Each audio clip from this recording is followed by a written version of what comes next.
ભાવ વધારાની માંગ સાથે ચાલતું સાબરકાંઠાની સાબર ડેરીનું આંદોલન વધુ ઉગ્ર બન્યું હતું. ભાવ વધારાની માંગ સાથે ચાલતું સાબરકાંઠાની સાબર ડેરીનું આંદોલન વધુ ઉગ્ર બનવા પામ્યું હતું.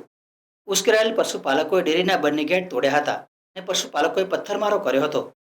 પોલીસે ટીયર ગેસના સેલ છોડતા 3 લોકો ઇજાગ્રસ્ત થયા હતા. સાબર ડેરીના મુખ્ય ગેટ સહિત સીસીટીવી પણ તોડી નાખ્યા હતા. સમગ્ર વિસ્તારમાં ભાગમભાગ જોવા મળી હતી. ભાવ વધારાની માંગ કરવા જતાં ઉગ્ર આંદોલન થયું હતું. ટોળાએ પોલીસના વાહનો સહિત ડેરીના ગેટને પણ નુકસાન પહોંચાડ્યું હતું.